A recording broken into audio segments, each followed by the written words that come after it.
ముఖ్యమంత్రి ఉన్నప్పుడు నేను 20 సంవత్సరాల కంటే ముందు ఐటీకి ప్రాధాన్యత ఇచ్చాను. ఈ రోజు నేను ఐటీకి ప్రాధాన్యత ఇచ్చిన దానివల్ల మీ ఊరిలో కూడా ఐటీ చేసి లక్షల రూపాయలు సంపాదిస్తున్నారంటే అది తెలుగుదేశం పార్టీ దూరదృష్టి. ఇక్కడ అందరూ సెల్ ఫోన్లు పెట్టుకున్నారు.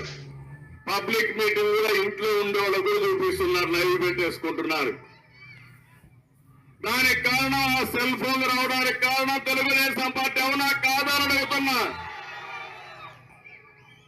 అంటే సంపద సృష్టించడం తెలిసిన పార్టీ తెలుగుదేశం పార్టీ. సంపదని